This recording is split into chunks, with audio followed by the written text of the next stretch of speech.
इसमें आपका अगला प्रश्न है, वो इस प्रश्न में कहते हैं कि यदि स्मॉल एल लंबाई तथा स्मॉल आर त्रिज्या के तांबे की एक तार को खींचकर तार की त्रिज्या प्रारंभिक त्रिज्या की आधी कर दी जाए तो तार का प्रतिरोध कितने गुना बढ़ जाएगा। देखिए पहले लंबाई करते थे 2 गुना, 3 गुना, 4 गुना, अब हम त्रिज्या कर रहे हैं। इस प्रश्न में त्रिज्या बताई गई है कि पहले त्रिज्या की आधी हो जाती है तो तार का नया प्रतिरोध कितना हो जाएगा। तो लिख लेंगे इसमें, माना तार की प्रारंभिक लंबाई स्मॉल एल तथा त्रिज्या आर है।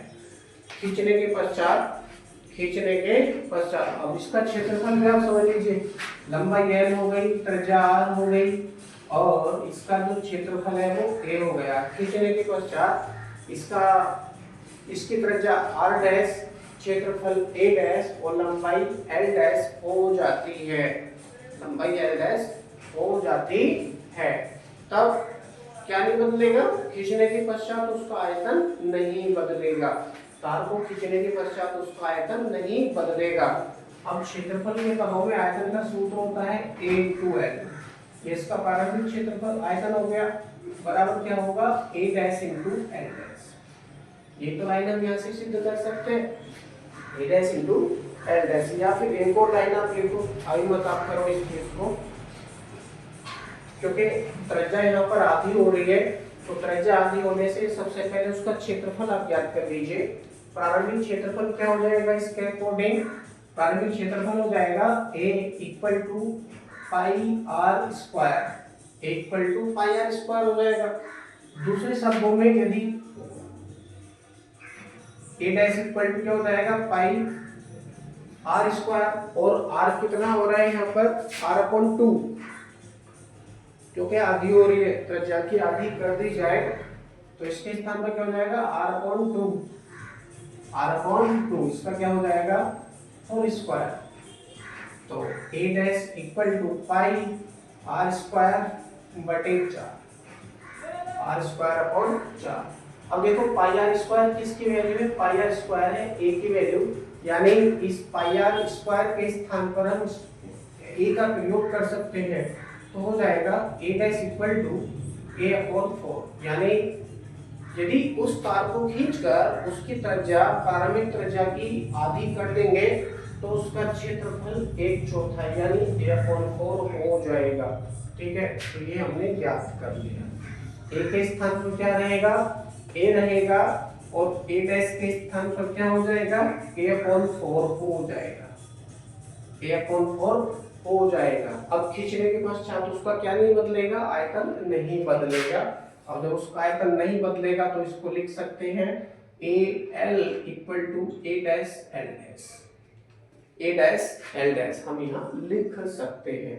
अब A वाले जितने भी पद आपको दिख रहे हैं उनको एक तरफ करेंगे और L वाले जो पद आपको दिख रहे हैं उनको एक तरफ हम करेंगे, तो हमको क्या प्राप्त होगा, जरा देखते हैं। A अपॉन A डैश यदि हम करते हैं तो क्या होगा, L डैश अपॉन L होगा, L डैश अपॉन L ये प्राप्त होगा। अब जरा देखो A की वैल्यू कितनी हमारे पास में है, A की वैल्यू कितनी हमारे पास में है, A अपॉन A डैश की वैल्यू कितनी हमारे पास में है, A अपॉन 4, तो A यहाँ रहेगा, 4 पहुंचेगा ऊपर मल्टीप्लाई में, A से A हम डिवाइड कर सकते हैं। क्या बचा हमारे पास, ये बचा 4 केवल, यानी A upon A dash equal to L dash upon L equal to 4, ये हमारे पास में बचेगा। तो कहीं पर भी अगर ऐसी शर्त आती है A अपॉन A डैश या L डैश अपॉन L, उन दोनों के स्थान पर हमको इस 4 का प्रयोग करना है। ठीक है, ये संबंध आ चुका है इनमें। अब मान लेंगे खींचने से पहले उस तार का प्रतिरोध R था और खींचने के पश्चात उसका प्रतिरोध R डैश हो जाता है, खींचने के पश्चात उसका प्रतिरोध R डैश हो जाता है, तब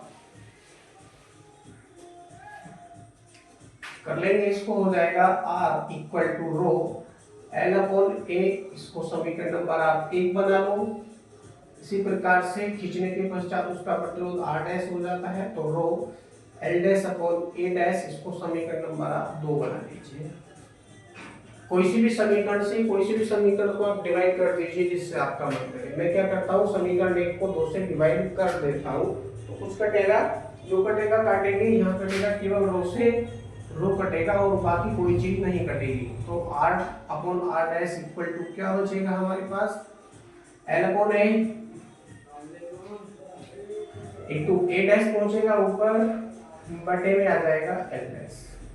ये हमारे पास में प्राप्त होगा, यानी l upon l dash a dash upon a। हमारे पास में वैल्यू है a अपॉन a डैश और l dash upon l equal to 4। ठीक है, तो पलट लीजिए इसको, पलट लेंगे तो क्या प्राप्त होगा, याद करके r dash upon r equal to l dash upon l। साथ के साथ में हमने क्या किया, l वाले पदों को एक तरफ लिख के रखेंगे और a वाले पदों को एक तरफ, तो l dash upon l into a upon a dash हो जाएगा, a अपॉन a डैश कुछ इस तरह से। अब देखो ये सारी चीजें बिल्कुल बराबर हो चुकी हैं। l डैश अपॉन l इसके स्थान पर हम किसका प्रयोग करेंगे, l डैश अपॉन l इसके स्थान पर हम 4 का प्रयोग करेंगे, तो हो जाएगा 4 गुणा a upon a dash, a upon a dash इसके स्थान पर भी हम 4 का ही प्रयोग करने वाले हैं, तो ये आ जाएगा यहाँ पर 4 गुणा 4। और ये किसके बराबर में चल रहा है, r डैश अपॉन r के बराबर में ये चल रहा है। तो r dash upon r equal to क्या हो जाएगा, 4 चौक 16 यानी 16। आपको वैल्यू किसकी फाइंड करनी है, इस r डैश की वैल्यू आपको फाइंड करनी है, अंतिम प्रतिरोध ज्ञात करना है। तो क्या हो जाएगा, r dash equal to 16r, r dash equal to 16r ही हो जाएगा, यानी अंतिम प्रतिरोध 16 गुना हो जाएगा। यदि उस तार को खींचकर उसकी त्रिज्या पहले की आधी कर देंगे तो उसका प्रतिरोध 16 गुना हो जाएगा।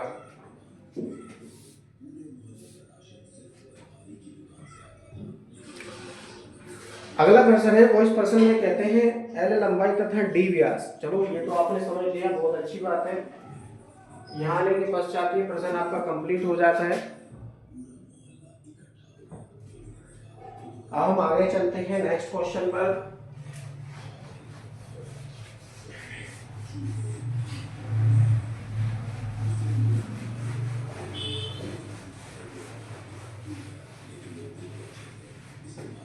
वो इस प्रश्न में कहते हैं L लंबाई तथा D व्यास है।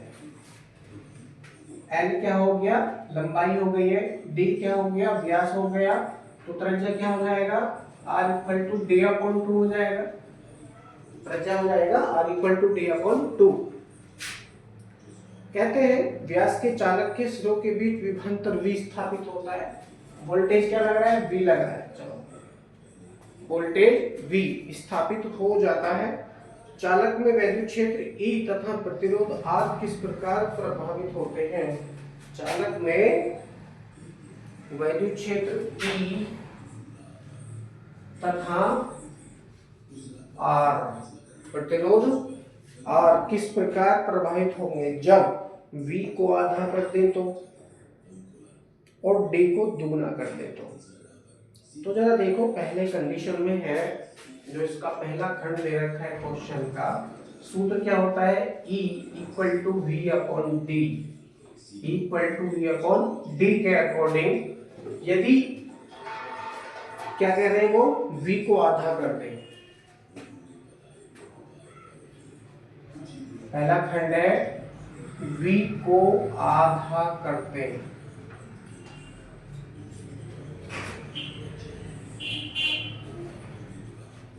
V को आधा कर दें तो E तथा R पर क्या प्रभाव पड़ेगा यदि V को आधा कर दिया जाए तो। देखिए तो पहली कंडीशन में equal to V upon D, यानी वैद्युत क्षेत्र की थी equal to V upon D रहेगी। अब कह रहे हैं V को आधा कर दें, तो V को यदि हम आधा कर देंगे तो V अपॉन 2 लिखा जाएगा V के स्थान पर, तो V के स्थान पर यदि E अपॉन 2 लिखेंगे तो हो जाएगा equal to V upon 2, equal to V upon 2। Distance बिल्कुल वही है, प्रारंभिक डिस्टेंस बराबर अंतिम डिस्टेंस, ठीक है। तो डिस्टेंस इन्होंने परिवर्तित नहीं करी है, केवल V को आधा करा, तो V को आधा करने से वैद्युत क्षेत्र की आधा हो जाएगा, यानी E V आधा हो जाएगा,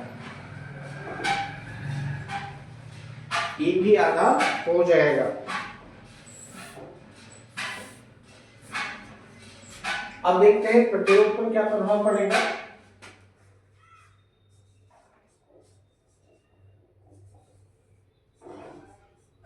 R का मान अपरिवर्तित रहेगा, R का मान अपरिवर्तित रहेगा। क्यों रहेगा? क्योंकि भैया E आधा हो चुका है, E आधा हो चुका है। E का मतलब है वोल्टेज को आधा किया गया, जिसके कारण वैद्युत क्षेत्र की तीव्रता आधी हो गई है, जिसके कारण R का मान अपरिवर्तित रहेगा, R का मान अपरिवर्तित रहेगा। ओम का नियम भी यही कहता है। ओम का नियम भी क्या कहता है? V upon I equal to constant, V upon I equal to constant. Constant क्या होता है? R होता है। यानी विभव और धारा का अनुपात एक नियतांक के रूप में परिवर्तित होता है, बदलता है। ठीक है, तो उसके अनुसार यदि हम विभव को बढ़ाएंगे, प्रतिरोध R बढ़ना चाहिए, प्रतिरोध R बढ़ना चाहिए, परंतु धारा परिवर्तित नहीं होगी। यदि आप धारा को बढ़ाएंगे तो उसका वोल्टेज बढ़ना चाहिए, परंतु प्रतिरोध अपरिवर्तित रहेगा। इसके अकॉर्डिंग यानी कोई भी एक राशि को आप बढ़ाएंगे तो दूसरी राशि अपरिवर्तित हुए बिना तीसरी राशि परिवर्तित हो जाएगी। और कौन कौन सी राशि है? Potential difference, current and resistance. ठीक है, ये तीनों में संबंध होता है अकॉर्डिंग टू ओम लॉ। तो हमने क्या किया इसके अकॉर्डिंग, जब वोल्टेज को आधा कर देंगे तो वोल्टेज को आधा कर देने से इंटेंसिटी ऑफ इलेक्ट्रिक फील्ड आधा हो जाएगा, यानी E भी आधा हो जाएगा। R का मान अपरिवर्तित रहेगा इसके अकॉर्डिंग। क्यों? क्योंकि E को आधा कर दिया पहले, वैद्युत क्षेत्र की तीव्रता आधी कर दी है। अब अगले उसमें कहते हैं ये सेकंड में D को दुगना करते हैं। तो क्वेश्चन नंबर सेकंड है D यानी व्यास, D क्या है? व्यास, और ये कितना कह रहे हैं? दुगना।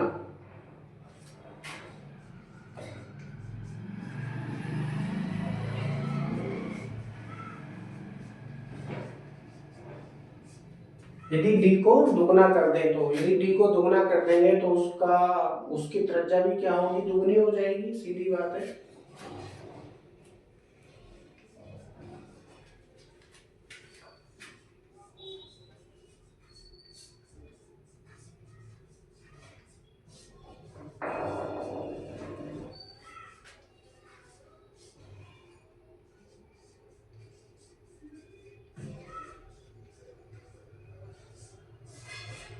तो उसकी त्रिज्या भी क्या होगी? दुगनी हो जाएगी। तो सूत्र क्या है हमारे पास? E equal to V upon D, equal to V upon D. इसके अकॉर्डिंग E का मान D पर निर्भर नहीं करता। ठीक है, E का मान D पर निर्भर नहीं करता है। तो E equal to V upon D के अनुसार क्या रहेगा? E अपरिवर्तित रहेगा।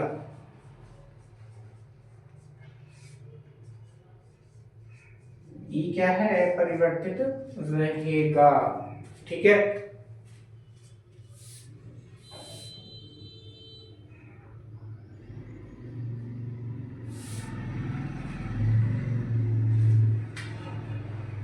अब इसका प्रतिरोध कितना हो जाएगा जरा देखते हैं।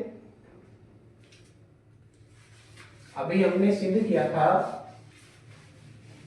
पिछले क्वेश्चन में कि यदि किसी तार को खींचकर उसकी त्रिज्या प्रारंभिक लंबाई की आधी कर दें, प्रारंभिक लंबाई की आधी कर दें तो प्रतिरोध पर क्या प्रभाव पड़ेगा?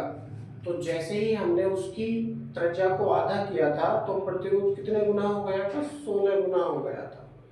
ठीक है, पिछले क्वेश्चन में भी हमने देखा था। अब यहाँ क्या हो रहा है? त्रिज्या दुगनी हो रही है। अब जब त्रिज्या दुगनी हो रही है तो प्रतिरोध कितने गुना हो जाएगा जरा देख लेते हैं। R का मान 1/4 रह जाएगा।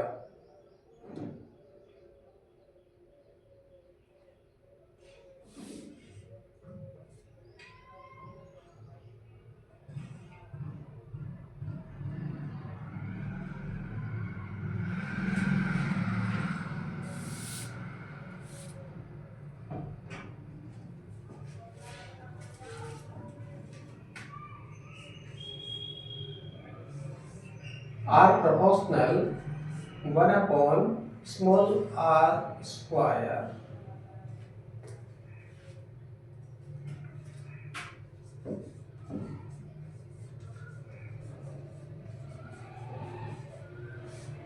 के अनुसार प्रतिरोध 1/4 रह जाएगा। क्योंकि इस R के स्थान पर क्या प्रयोग करेंगे, हम 2 प्रयोग करेंगे।